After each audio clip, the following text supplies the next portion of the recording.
Good evening. I'm Sarah Henley. I'm Director of Arts at Queens. Thank you so much for joining us this evening. Arts at Queens is the sort of umbrella term here at Queens University of Charlotte that encompasses visual, literary, and performing arts, and the community-facing create that works with our students, but also brings leaders engaged. Welcome you here this evening to the Catherine Greenhoot Recital Hall. This space existed years ago as part of the Susan Recital Hall before the renovation, but you may never have known it was here. We're very excited about our grand staircase that you may have seen that allows people to get into this space more easily and makes it more of a welcoming spot. I wanted to invite you after this evening to go upstairs and see the Influence and Identity portrait photography exhibit in our galleries. If you haven't had the opportunity, it is incredible work from the Bank of America collection and features some of the artists and creatives that our guests will be discussing this evening. And then we will be reaching out to all of you, but I wanted to also put on your calendar something really exciting. Shepherd Ferry will be installing a custom mural on the facade of this building, the Wellesley Avenue facade, starting October 20th. And in combination with that, we'll be doing a panel conversation with some of our undergraduate graphic design students about Mr. Ferry's take on the arts and civic engagement. So we're really excited about that. That's 6 o'clock on Friday, October 22nd, and we'll make sure you have all that information.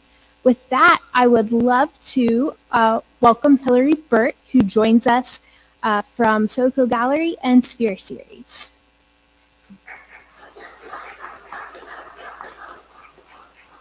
Thank you. Good evening. I'm Hillary Burt. I'm one of the co-founders with Liz Faison of Sphere Series, which you might not have heard of, or you may have. It's a Charlotte-based initiative for arts education. Basically, we try and bring leaders locally, nationally, and internationally to engage in discussions on the value of cultural exchange. One of our biggest advocates and biggest supporters, both of Sphere Series, but also the arts in Charlotte and continued education, Kitty Gardner, passed away this week. And I know she would have loved to have been here this evening. She loved these types of discussions, and so all of our wishes and love go to her family this week.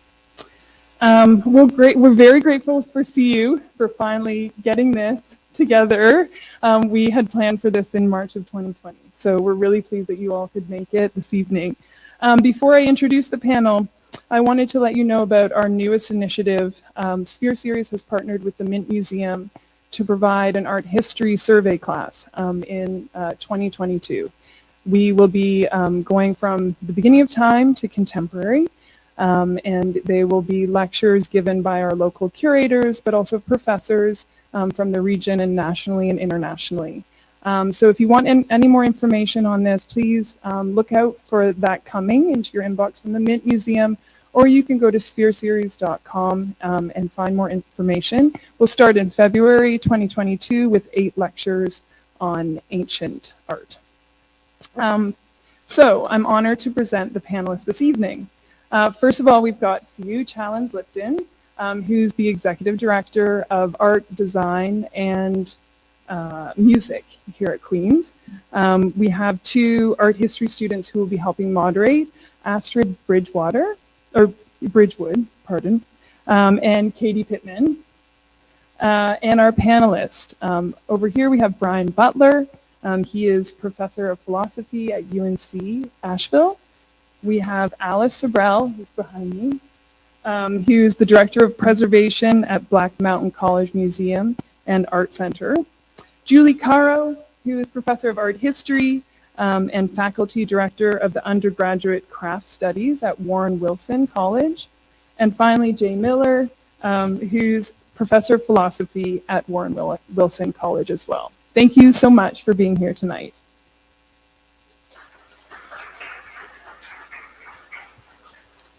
Thank you, Sarah and Hillary. So let's start with tonight's panel discussion. Welcome to Black Mountain College of North Carolina.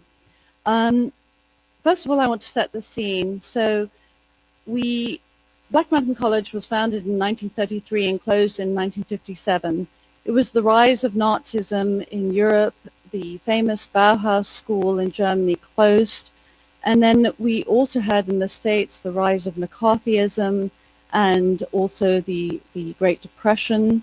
And so in this backdrop of a lot of complications and troubled times, this school was founded in the mountains of North Carolina. And it was an incredibly talented and liberal arts college. And at the heart of the liberal arts were the arts. Out of this school came a lot of firsts. It was the first place to integrate 10 years before Brown versus Board of Education. Buckminster Fuller created his geodesic dome at Black Mountain. And it was the first place that we actually had a performance piece. A performance art was founded at Black Mountain. So in the light of this school, which was really interested in creating great citizens rather than artists or scientists, to the idea of multidisciplinary learning. But in the light of this school, out of which came so many greats, I'd like to start my first question to the panel, which is as to, what was the premise of education at this school and why the isolated location in Black Mountain? Hi, good evening, everybody. Thanks for having this event and thanks for including me. A little more in the background, since the founder of Black Mountain College was a man named John Andrew Rice. He came from Rollins College in Florida. He was fired from Rollins College, to be clearer about it. He was a follower of John Dewey's, his ideas and writings, and he was an idealist. So after being fired, Rice got together with some of his colleagues at Rollins, and they decided to start their own college. And that came to be Black Mountain College. The question that you asked about why the isolated location, Rice was fired in April of 1933, and Black Mountain College opened its doors to students in September of 1933. So there obviously wasn't a lot of time for fundraising, and they never really did have a lot of funds ever over the lifetime of the college. They needed to find a ready-made campus, and so one of these founding faculty was familiar with Asheville. He had been coming up to teach during the summer times there. His name was Robert Wunsch, and so he located a facility called the Blue Ridge Assembly, owned by the YMCA, just outside of the town of Black Mountain, which is about 15 minutes east of Asheville. The Blue Ridge Assembly was owned by the YMCA, and they only used it in the summer times. So it was available for the rest of the year. It's a very large facility. It had all the infrastructure that a small college would need. So that's how Black Mountain College came to be located where it was. It was always intended to be a liberal arts college. The arts were central, as CU said, but they were central in the sense that they were equal to every other subject. So lots of different courses were taught, the sciences, many different languages, history, everything that they could teach with a rather small faculty. Then the arts were right there on an equal level rather than set aside or to the outskirts as an elective or an option. And one of the reasons for that was that this idea of creative problem solving was envisioned or believed to be useful to anyone, no matter what field they might pursue in life or in a profession. So this kind of creative problem solving that you might get some experience in through the arts could be useful over a lifetime. The college was set up in a non-hierarchical way. Rollins, where Rice came from, was set up in a more traditional structure with a president and this kind of hierarchy of power and leadership. And he didn't want to follow that model at all. So very non-hierarchical, and also as a democracy. So the structures that were put in place were intended to foster a democratic community and to eliminate any sort of hierarchy. How they did that was to make sure that there was no outside ownership or excessive power over the college. So the college was owned and operated by the faculty. There was no board of trustees or board of regents or anything like that. There was no president of the college or no chancellor. Instead, the position was called the rector, and really all they did was lead the meetings and sort of guide things along, but they didn't have any more say-so or power than anyone else. The students were given quite a bit of responsibility. They had an equal voice, or they had an important voice, let's say, in decisions that were made. And then in terms of an educational process, the college believed in process over product. So they wanted to eliminate things like grades, and they wanted to give the students a very strong voice in the course of their own education. So they chose their courses, and there were no required courses, no grades, though grades were kept, but they weren't published or even publicly known. They were simply for the purposes of transcripts. And the students had a seat at the table on the board of fellows, which was this leadership group at the college. When they opened their doors in September of 1933, there were 22 students and 12 faculty members. And it was always intended to be this small, experimental learning community where they could be responsive, they could test theories and hypotheses about things. If they didn't work, then they were nimble enough to change and go in a different direction. Let's see. Oh, and the other important thing along these lines was that there was a work program that everyone was expected to participate in. And this was another sort of a leveling mechanism so that there wasn't this hierarchy of power. You might be serving food along with your teacher of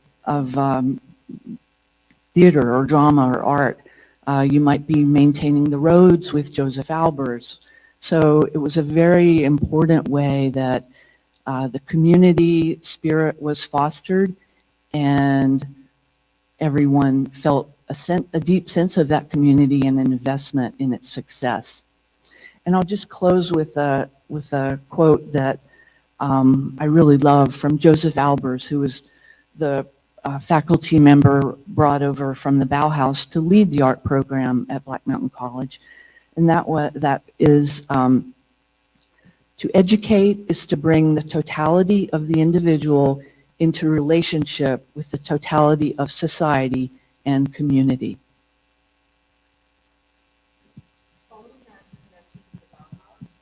A connection between Black Mountain College and the Bauhaus School in Germany, and is there also a link to the Dada movement?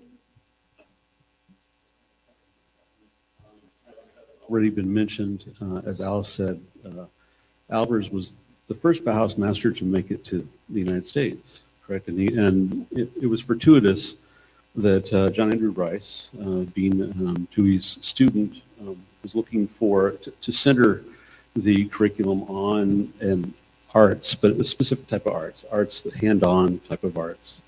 And so strangely enough, the Bauhaus philosophy fit almost perfectly with John Dewey's philosophy. In fact, Albers and John Dewey both published an article about exactly the same time called Democracy in the Arts. In fact, they argue over who was ripping off the other person, strangely enough.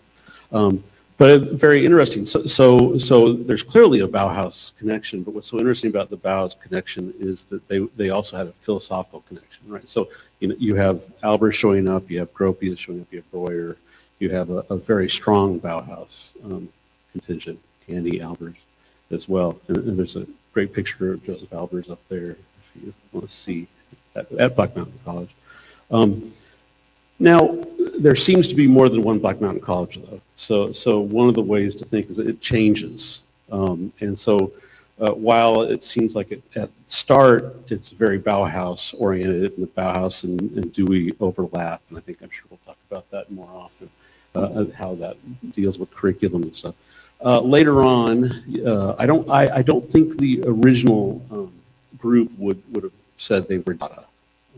I doubt that. But later on, and we had a picture up here of an erased De Kooning that I think was probably Dada. And you have John Cage, which I think you have obviously friendship with Duchamp, very clearly has some Dada influence, though I still think it's more constructive, right? So while I do believe that there's a lot of Dada later on, I was reading a letter from Dan Rice to Charles Olson, and he was complaining about the Rauschenbergs and the Cages because he thought they were way too European. And I think what he meant by that was they were a little too Dada. And so I think one of the ways to answer this question is yes, there's clearly both, but there's also more than one Black Mountain College. And the early democratic, constructivist, hands-on, craft-based picture of curriculum, I think, was very much Bauhaus-esque. And then you can mix in Dewey, and we can talk about that, right? Later on, that maybe the summer institutes, maybe some of the people that came through for those type of things had more of the Dada. And so I'll just repeat myself one more time. I think that probably, though, European Dada and the Dada of Black Mountain College has a little bit of a different feel. One seems kind of check out, critique from a distance. The other one seems to be immersed within. So even there, I think that the Dada connection is more difficult to play out than the Bauhaus connection.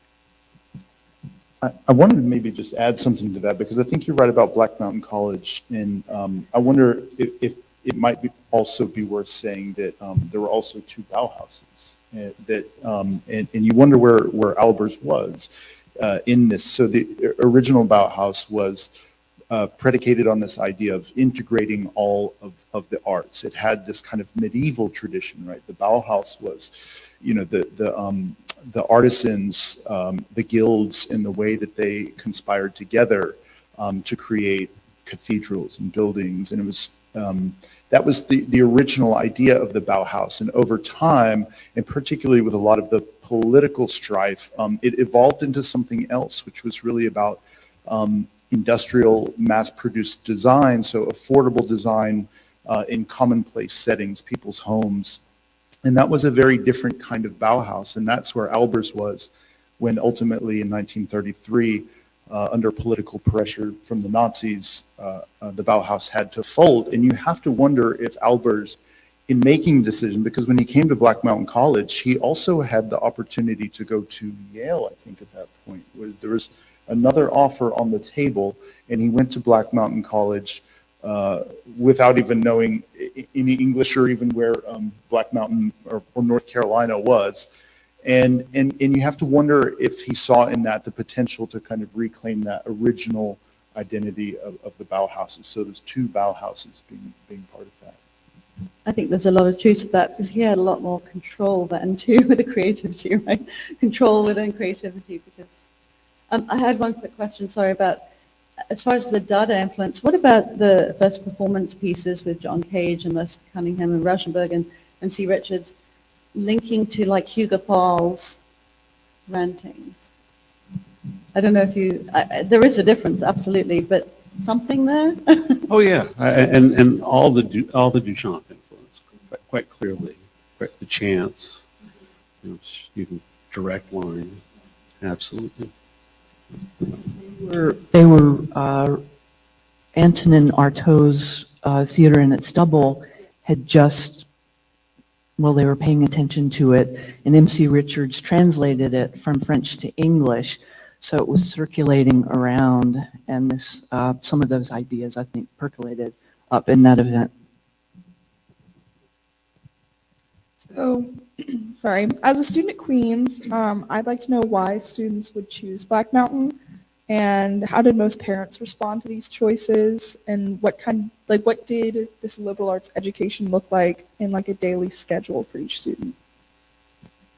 I'll take that. So, good evening. It's nice to be here with you.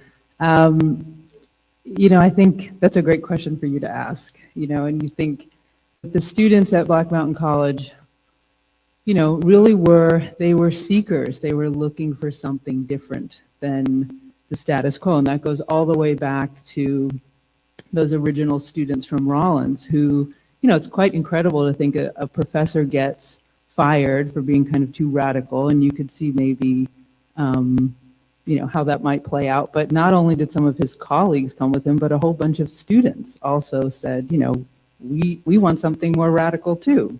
And so I think that sort of shows that students were, like Alice was saying before, students were quite engaged at Black Mountain College, not just as students, but as community members, as, just co-makers of this experiment in education. And a lot of the innovative things that Black Mountain College did, like starting a farm, which led to starting the work program, integrating, all those were student initiated.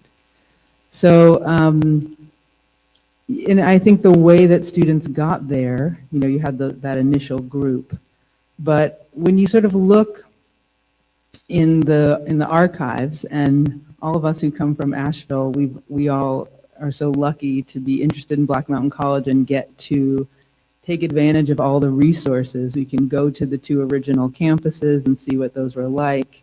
We can go to the Black Mountain College Museum and experience the works in context.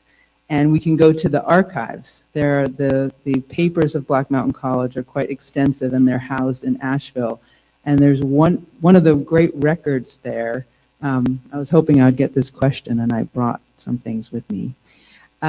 Is they have their files, because Black Mountain College closed. When a college closes, the records, like what the registrar would have, go to the state. So that becomes kind of the seed of the Black Mountain College archive.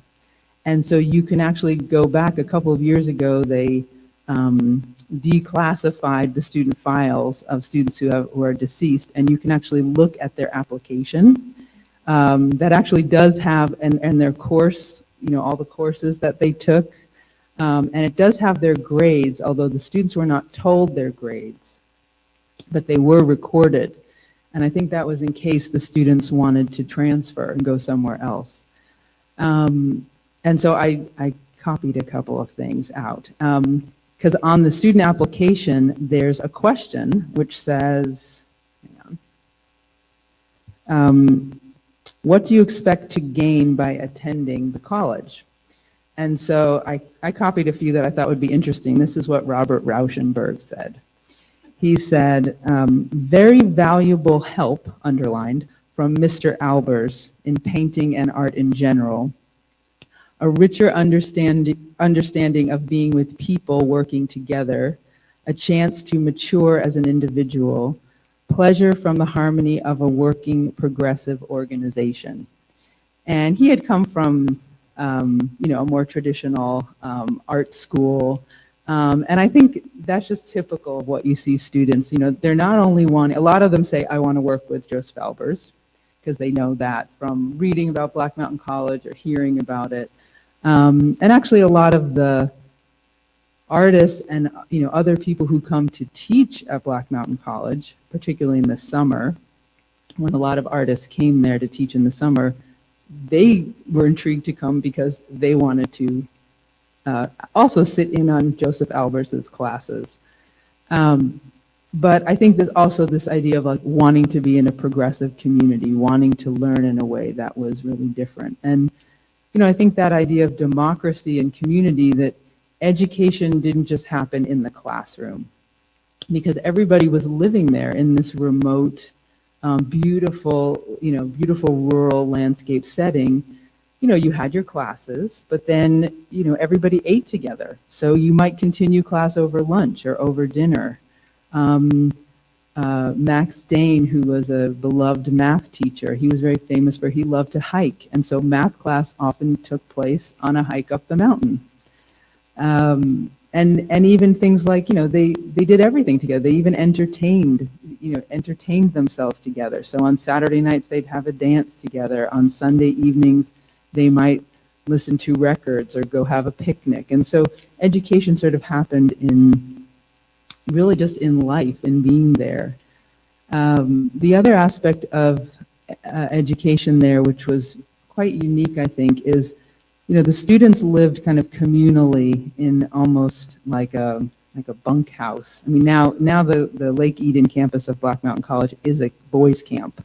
So you can see where the students live was kind of like, these rooms with bunk beds. And so they didn't have a lot of privacy there, but in the studies building, which was a Bauhaus-inspired design, it's another aspect of Bauhaus at Black Mountain College, was in the architecture.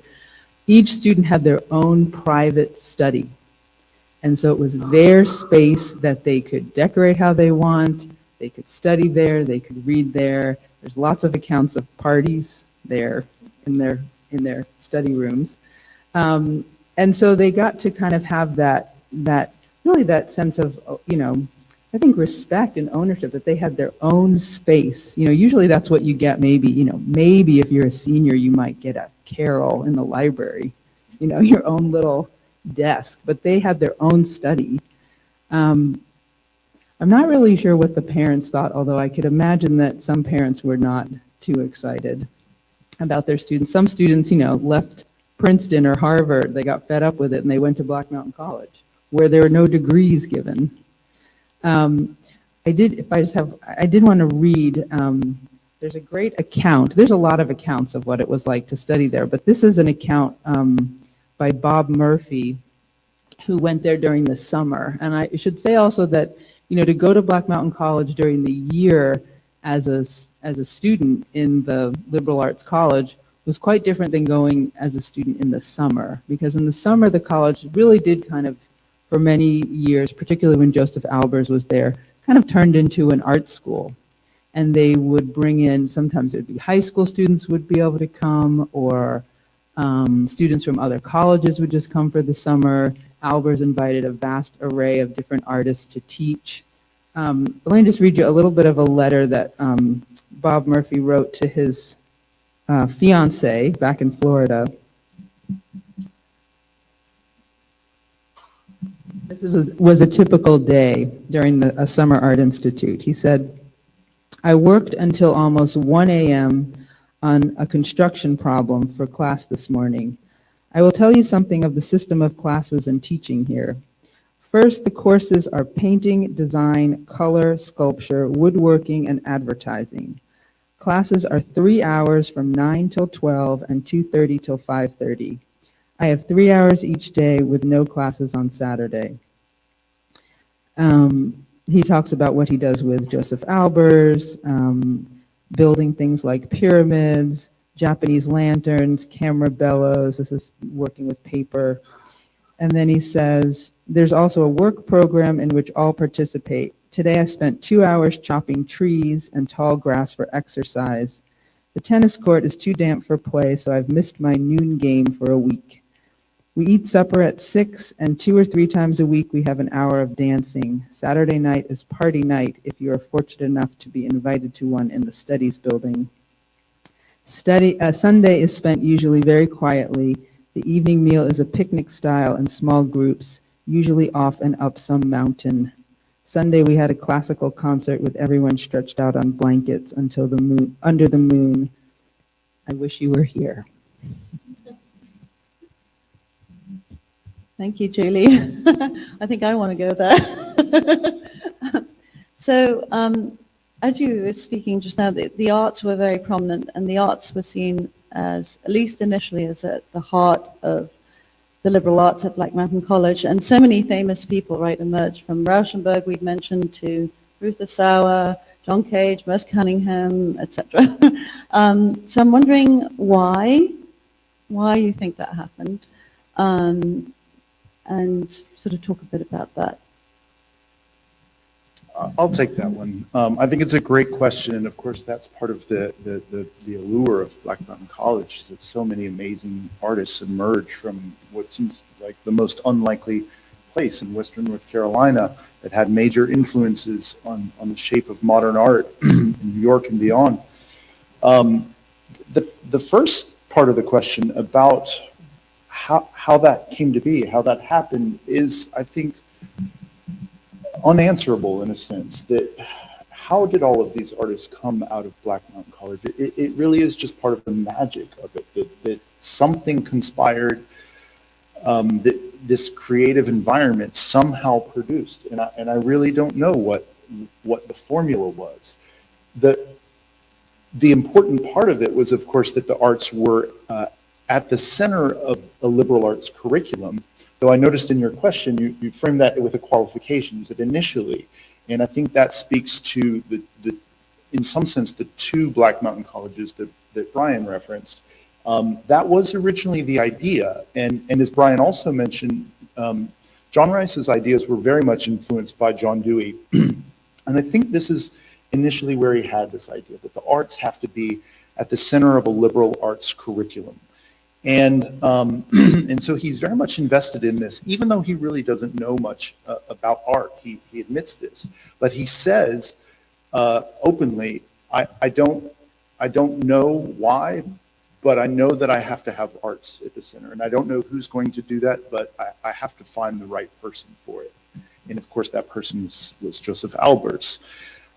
What's really interesting about this, though, is that while he repeats a lot of the language that Dewey uses, you hear them often struggling to explain exactly why the arts are at the center of a liberal arts education. They'll say lots of things like that it is experiential, it's the basis of experiential learning. They'll say things that it improves character, that it makes us democratic citizens, that it helps us to see the world in nuanced ways. And so there's a lot of explanation as to why the arts are so important, but they never quite get a consistent message. And that's one of the fun things about the archives that Julie mentioned, is that you can see not just in the brochures and in the advertising campaigns what little they had, really. There is language around why it's so important to have the arts at the center of the liberal arts curriculum. But when Rice is sort of working out in the early phases why this is so important in his notebooks, in different versions of the pamphlets that he would write and that they would send out, you see a whole lot of different attempts to explain why this is. And I feel that he never was consistent in his messaging about that.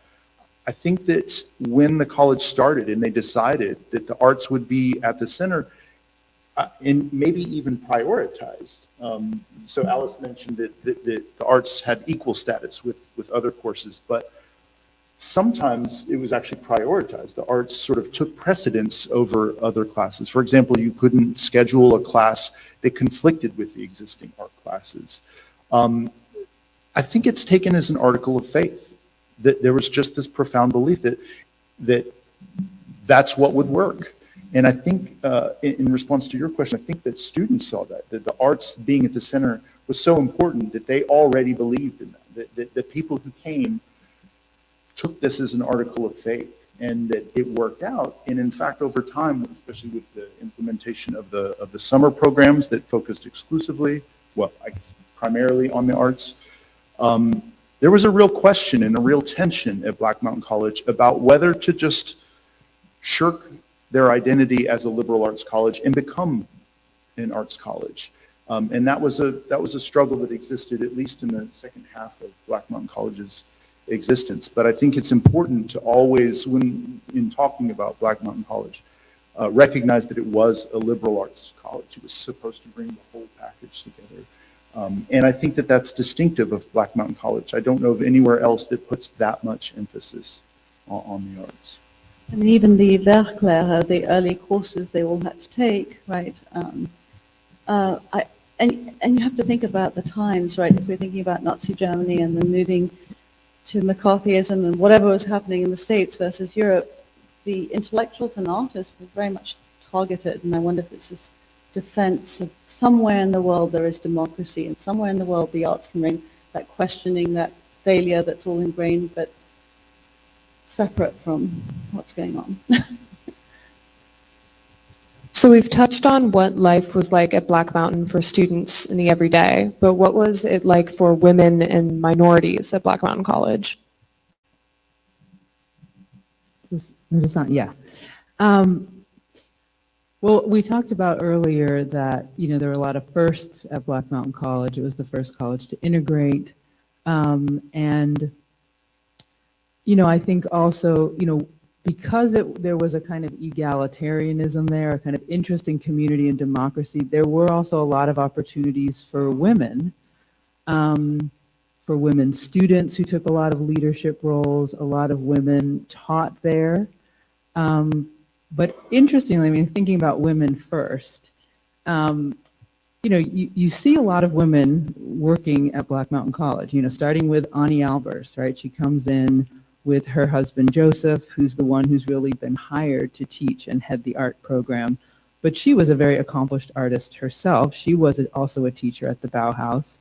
But for the first, I think, year and a half, she's teaching. She's also translating because she's the one who also has some English. Joseph Albers arrives, he speaks almost no English. She's integral to the college, and yet she's not being paid. And she doesn't really have a title. Eventually, she does get a title and she does get paid as a teacher. But there are many other women who sort of kind of come in under the radar. There's an essay in the catalog, Leap Before You Look. If you're interested in Black Mountain College, that's a beautiful book from an exhibition that was from about 2015 that covers the history of Black Mountain College. And there's a little essay in there by Eva Diaz called Stowaways. And it's talking about these women who come in with their husbands, usually who've been hired to teach. But, so for example, Elaine De Kooning comes with Willem De Kooning. She, she's very much engaged in the community, in the life of that summer. I think, was that 48?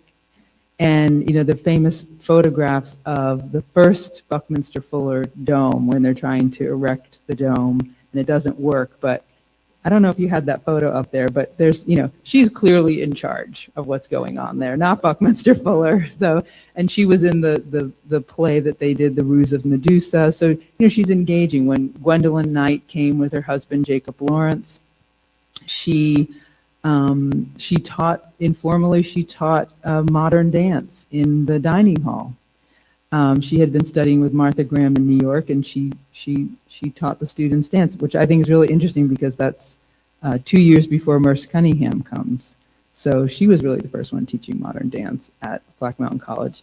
And there's, many other stories of women who were doing things, but not necessarily being acknowledged. And some of the students, make recollections. There was one recollection I read where a student said, I became a feminist at Black Mountain College because of the way that my teachers were not recognizing women. And so that's really kind of interesting. And then in terms of African Americans and the way in which the college integrated, in 1944, Alma Stone Williams came to a music institute in the summer. She was the first African American student at Black Mountain College as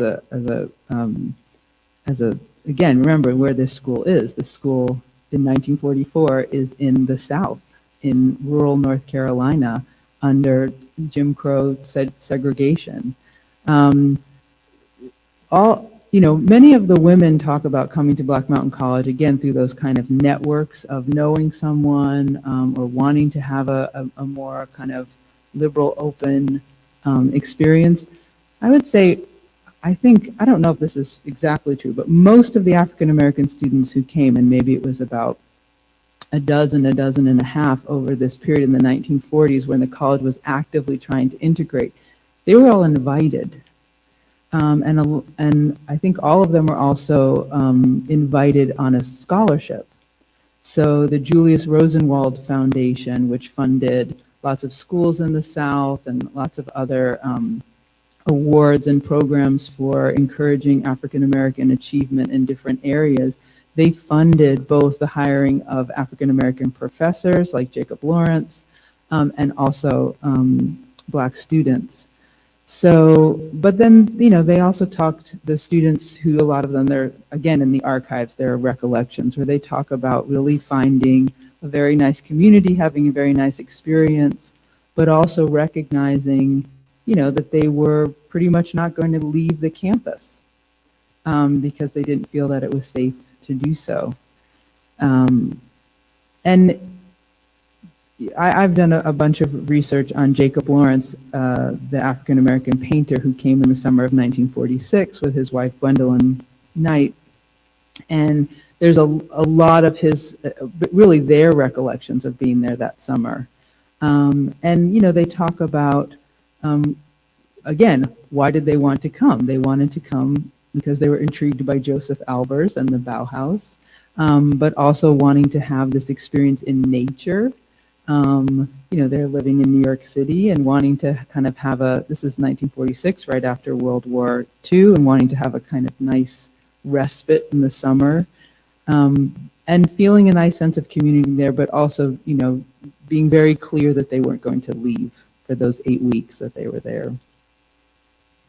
It must have felt so different too. I mean, to be able to sit in places with people and not be segregated, like just outside of the, you were segregated in so many ways. That must have been a relief too. Well, yeah, and I mean, the Lawrence is coming from New York, right? So they weren't experiencing segregation in that way. They had made a few trips to the South, so I think they had more of a, like an intellectual understanding of it than an actual experience of it. A lot of the students I noticed who came, Alma Williams, Mary Parks, Ora Williams, these were two students who came. There was some connection also with Spelman College, because a lot of these students came from Spelman in Atlanta, again, in a much more kind of formal education. Mary Parks writes a lot of recollections about her time, and I love what she said. She said when she decided to go to Black Mountain College, she bought a pair of jeans because she thought that's what she would need to have there, which she had never bought before. A really fun switch is why was Black Mountain College targeted by the FBI?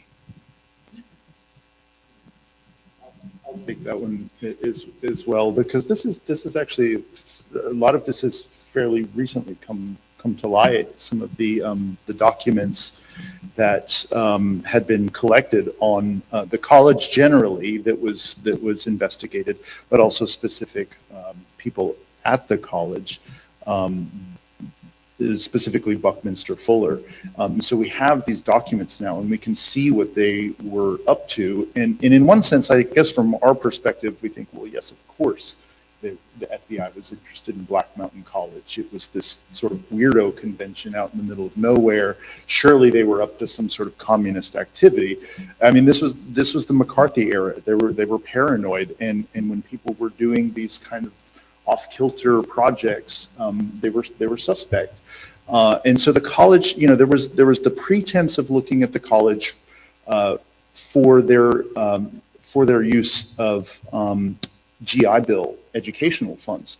This was a windfall for the college after the war, that they became eligible for GI Bill funds. And so their enrollment increased to almost 100 students. They didn't quite break the 3-digit enrollment ever, but But this was this was their golden days.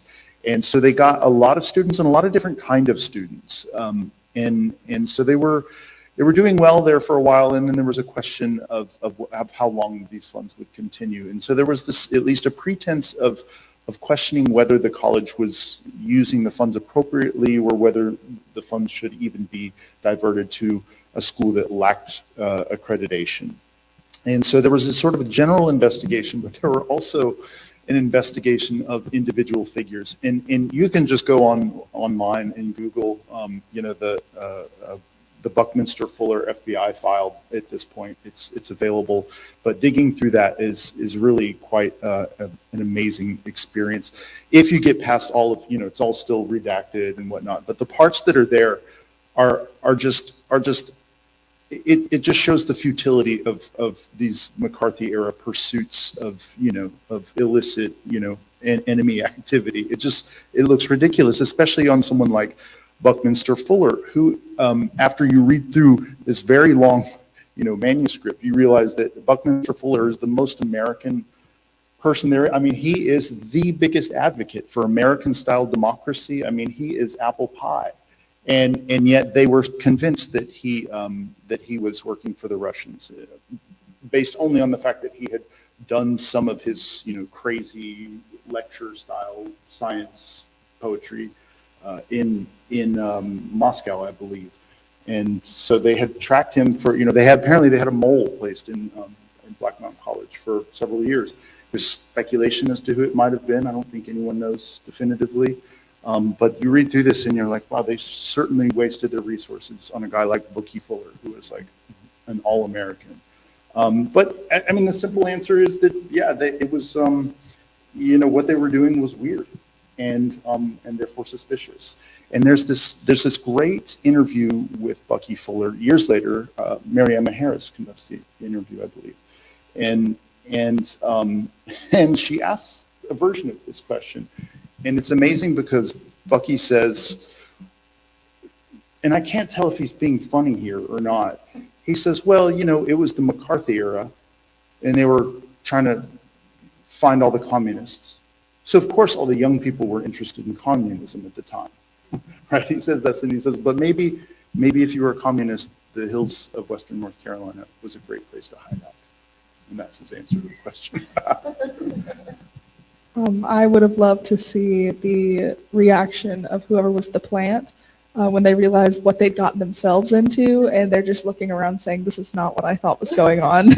Oh, I should add, though, that while Bucky was, straight-laced American, the rest of the students who knew something was up and knew that FBI had been investigating the college would try to do all kinds of zany things, like they there's a story of one student like putting a cigarette on the ground and smashing it out with their bare feet, just to show how weird they were, to give them some red meat to take back to Washington, I guess. So they were really ramping it up for the FBI audience.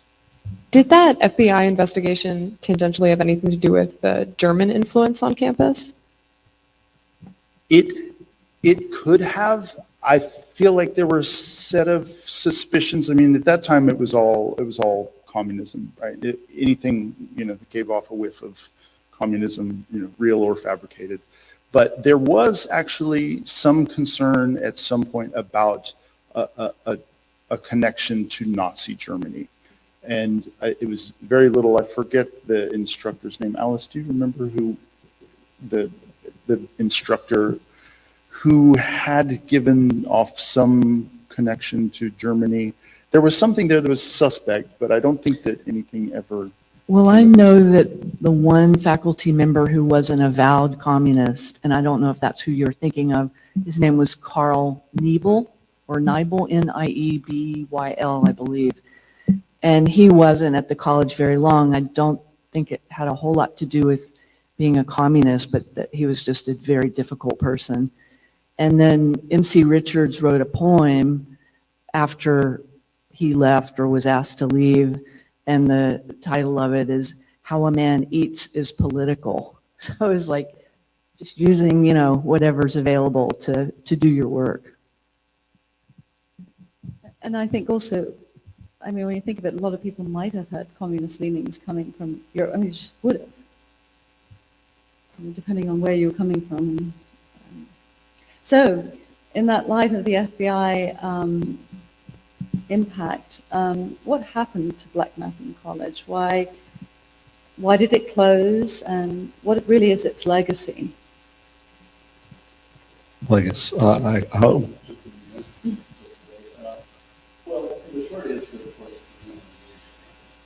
It was being sold off in parts. It was the story of the Black Mountain days. You get to read pretty incredible, slow breakdown of the school. But the question becomes why? Why was there no money? Other colleges survived. As Jay talked about it wasn't accredited. This was, I think, the rise of the professional university, the rise of the importance of accreditation. Chapel Hill would support Black Mountain College. People would take people from Black Mountain College into graduate programs and things. I think nowadays that would be pretty close to unheard of, and that was changing at the time. You had a huge expansion of the university system in general in the United States during the 40s and 50s, but then you start having a contraction, you start having a different political climate for universities. And this all goes back, as far as I'm concerned, to Rice and the attempt to create a truly democratic university or college, whatever that means. And I don't think it means, you have to start worrying about democracy, which, yeah, it's a good question, what exactly that meant, and how the arts fits into liberal arts and how that all combines to democracy. But as Alice started the talk with, there wasn't the chancellor or the president, there wasn't a provost, there wasn't there was an attempt to break down those types of hierarchies, and those professional hierarchies now are being reinscribed more and more and more. It's not as if it's going away; it's getting stronger and stronger and stronger. And I believe that the model just did not echo with where things were going. It's too bad. I think it's kind of horrifying that it died because of its attempt at being truly democratic, of the people, by the people, for the people, as best I can do for democracy. Because I don't think it's just winner takes all elections or anything. That seems like what democracy is about. So how do you create any institution that tries to break down hierarchies, that tries to and that can bring in money, and that can reflect back to professionals and various people like that is worthy of being invested in? And so that would be my causal explanation for why the money dried up. And add just one thing.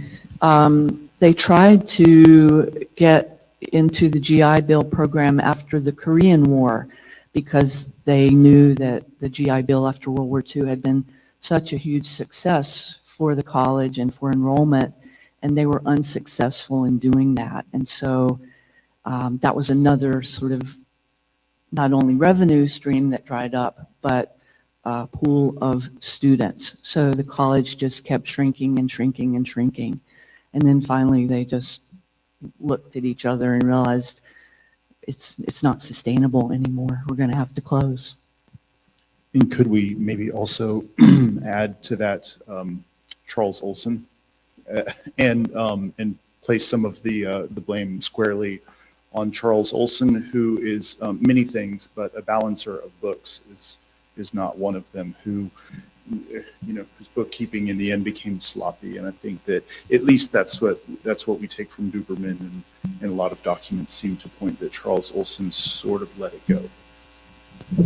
And he was a poet, not a fundraiser, not an administrator so much. I think he believed deeply in the college, but he didn't have the skills to keep it going. Kind of loosely related to his inability to keep record. Did the effect of the lawsuits over the backlog of unpaid salaries for the staff have an impact on that?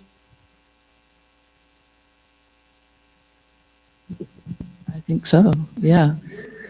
Because not only was it another example of conflict and struggle within the small community, these folks, and I'm not saying they were wrong, they were just asking for the money that was due them. It just really wasn't there, to pay them and also keep the college going.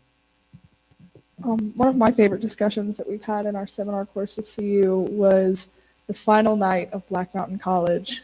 They said, if we're going down with a party, and shut its doors the next day. Do any of y'all have any comments on what we've seen about how that was, its final hours, and just any other fun stories about what they might have done?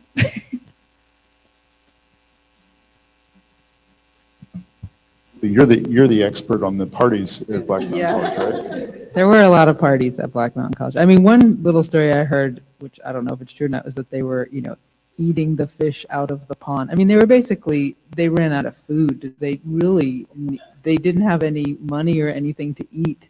One thing that I think is important to point out about the legacy of Black Mountain College is when you look at where people went either after it closed and even as people left Black Mountain College, a lot of them went and gravitated towards intentional communities and artist collectives, whether they were in New York City or out on the West Coast.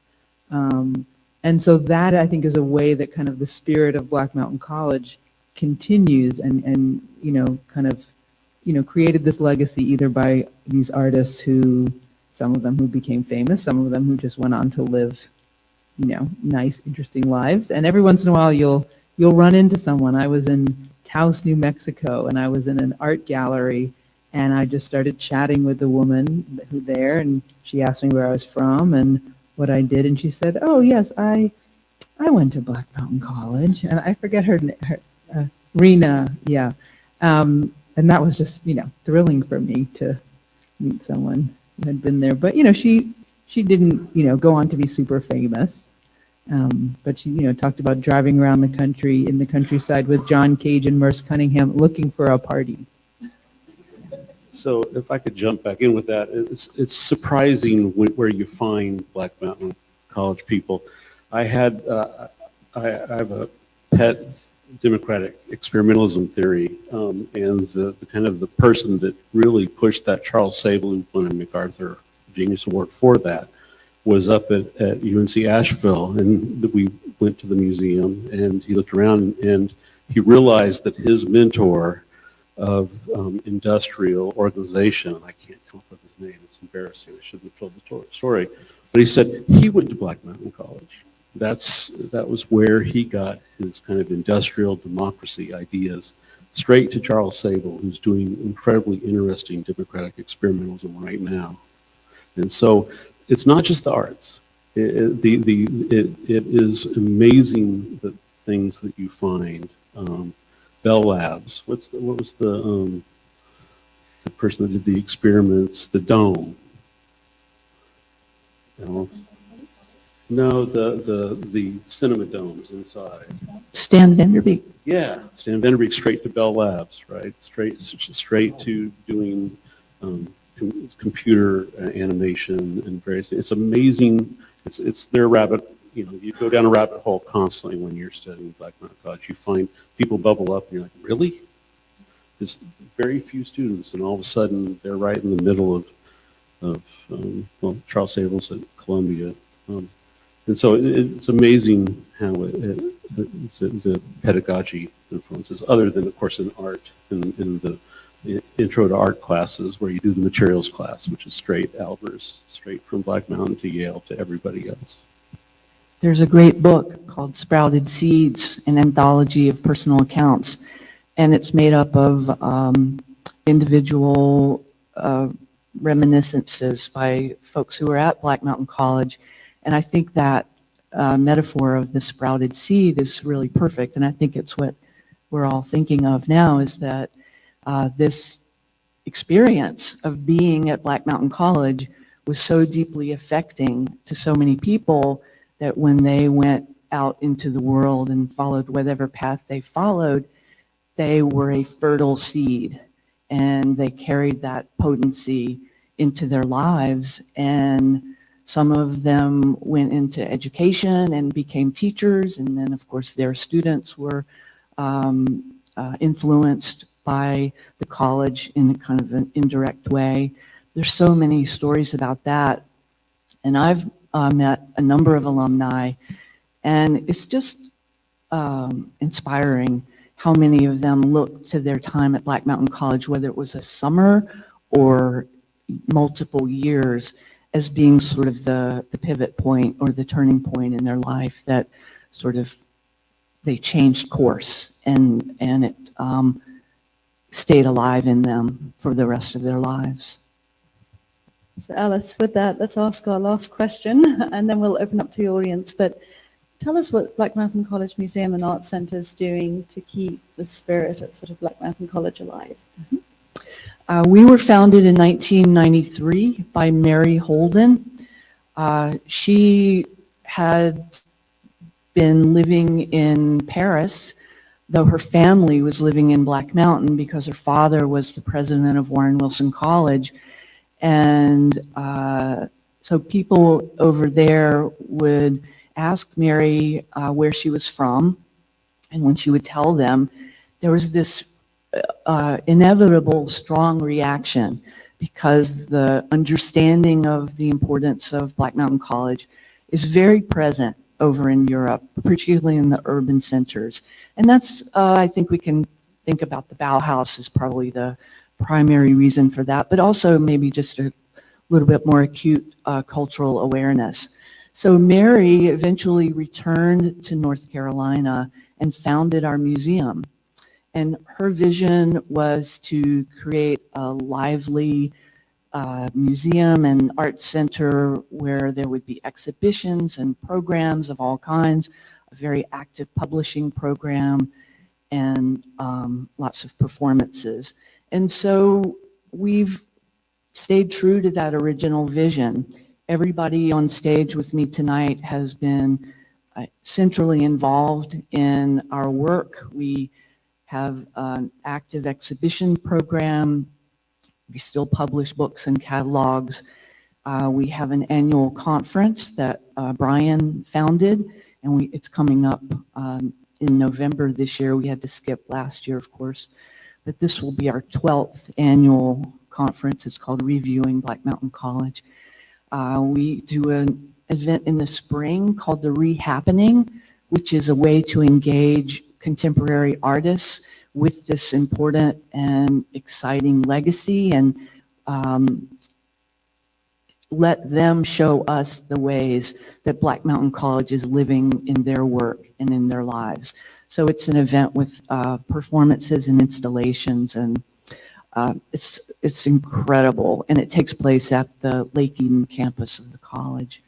So I think what we're striving to do is to keep the history alive, because it's so fascinating, and still I learn something new every day, and I've been working for this museum for many years, but also share that with younger people and spread that word and keep the flame burning alive today in ways that make sense to today's life, art, and work. We'll open up questions maybe for 5 minutes to the audience, and then we have a small reception, dessert reception outside, where you're welcome to speak to the panelists. But anyone have a question now, come forward to the front, if possible.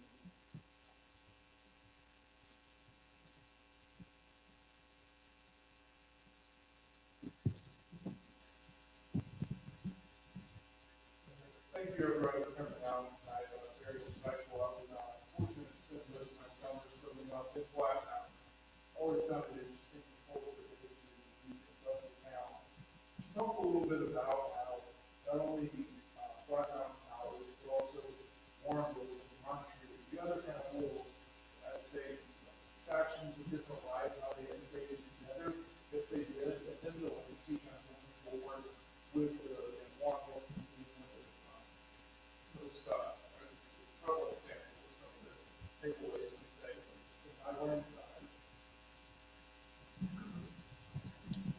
So at Warren Wilson College, which is it's just down the road from the Lake Eden campus of Black Mountain College, which was the second campus. During the time when Black Mountain College was open, Warren Wilson was called the Asheville Farm School, and it was before it was even a 2-year college. It was founded for kind of local boys who worked on farms, and so to give them some education. And so one of the ways that the school kind of functioned and funded itself was they also had a working farm. So, you know, and essentially a work program. And there was also a lot of craft going on at Warren Wilson College. There was a weaving program that started in the 1930s, and other things related to craft. So while there wasn't really, let's say, an art program at the Asheville Farm School, there's a lot of really interesting connections. And Warren Wilson was founded when it was founded as the Asheville Farm School. Well, when did John Dewey come in? Was it right at the beginning? At Blackburn College? No, at Warren Wilson, or when it was first founded as the Asheville Farm School. Was John Dewey's ideas about experiential education there even then, or do you think it was later? I think it would have been, at least the influence of democracy in education would come a bit later. But I think as it evolved into a broader educational, certainly that spirit of progressive education that was happening at the time was very much involved. Yeah. So, I mean, I think in a lot of ways what Warren Wilson is doing now is definitely part of the legacy of Black Mountain College. And we've done a little bit of research. I've had some students who've worked in our archives and in the Black Mountain College archives and found, you know, fun little facts like Black Mountain College bought some pigs from the Asheville Farm School, and they were actually consulting with what was, you know, what Warren Wilson was then to help them with their farm. Having students come over to watch movies at our college or go to dances. But yet at the same time, I've always been curious to see, you know, we had a weaving program that started because a girls' school kind of merged with the Asheville Farm School, and they brought over their weaving program. And I really want Ani Albers to be there helping them with the weaving, but there's no record of it. And, you know, she wasn't that interested in local vernacular weaving. She was, you know, much more interested in kind of these more experimental ideas. So maybe that's why she didn't come over. But definitely a historical connection. And then I think today we're really trying to carry on that legacy. Any other questions? Otherwise, we can take it to the reception.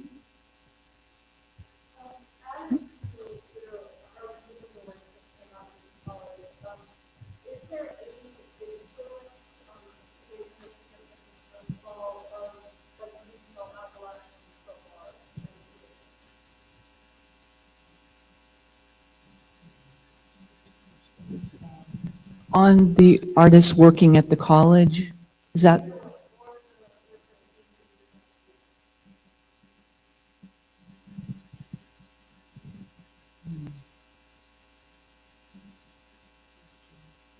I mean, I know that the students were, you know, there's this kind of understanding of Black Mountain College that they were, you know, sequestered and they really had very little to do. You know, everybody was very suspicious of them. But when you really dig into the research and the daily accounts, it's not true. There's a lot of connection with the community.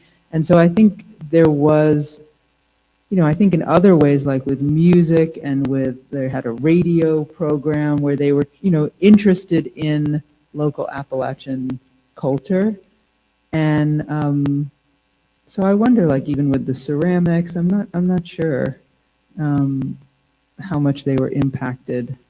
But not everybody, but definitely when you read accounts, people were very impacted by the place, the sense of place. So even in certainly the landscape and the materials.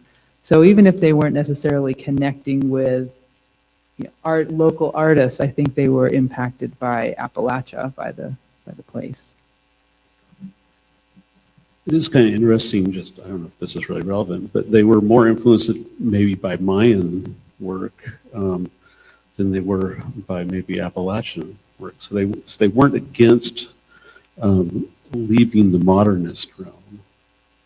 But it is interesting when you think about it. It was tough to looking around. Everybody was kind of like, "That's a great question, and I can't quite figure out how." And yet, I can think of all kinds of Mayan stuff, all kinds of stuff where they're looking at that, thinking how exciting it was, and trying. And we had the Ruth Asawa up here, right, in the story where she learned how to get those from the egg baskets while she was with Albers down in Mexico. So it's interesting that the indigenous stuff right in the local area was somewhat blind, and they were blind to that comparatively. That's a really interesting question. Which was, of course, also Albert's influence, right? Their annual trips to Mexico and bringing back some of the aesthetic traditions, and that being an influence more so than some of the more local craft influences you might have found. It's a very good question. Good research topic for your class.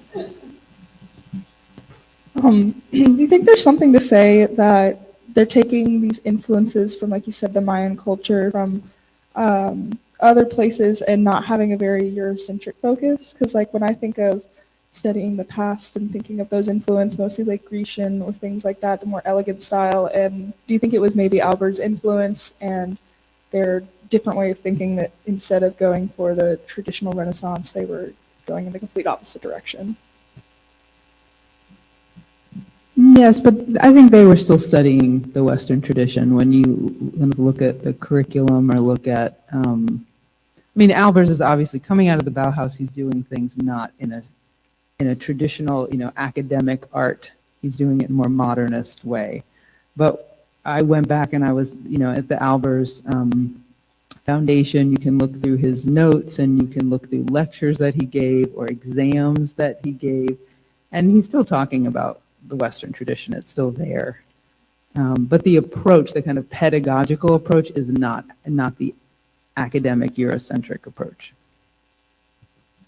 This might be a little bit out of left field here, but we did talk about how profoundly students were affected by their experiences at Black Mountain. Do you think that has something to do with how isolated it was or how separated it was? I think it has to do with how much freedom they were given to follow their own course. Some people couldn't handle it and they left, but I think give a talented, creative, smart person a lot of freedom and just step back and watch what happens. And I think it's also important to point out that a lot of those experiences were negative experiences. And I think it's important in this context to acknowledge that Black Mountain College was great in many respects, but it was not, we shouldn't idealize it. It was not a utopia. There were some broken hearts, and we can credit people like John Andrew Rice with being a visionary, but he was also a deeply flawed individual, as was Albers, as was many of the people that we celebrate. And even when we were talking about the experiences of women and African Americans, I think that there are some less than glamorous moments in the history of Black Mountain College. You read it in the faculty in the group meetings that was not an easy decision to integrate, and people had to come forth with what their real views on racial integration looked like. And so it was not this sort of progressive exception to the rule. It involved all of these elements. It is special. It is all of these things. But I think we miss something if we idealize it. And that we can actually, the way that Alice was talking about the function of the museum today, one of the things the museum does very well is to put that history into contemporary context. And that is recognizing its faults and in seeing what we can learn from its history, from its experiments, because experiments do fail, and there were a lot of failures. So I think those experiences, it's also important to look at the experiences where it didn't meet up to these standards that we sometimes tend to see in retrospect to the exception of other experiences. Thank you. Thank you all. I think we need to end tonight's panel discussion. I really, really thank our panel for all your great insights and for giving us a different perspective on Black Mountain College. And thank you to my co-moderators. Thank you. Please join us for a reception just outside, a small dessert reception. Thank you so much.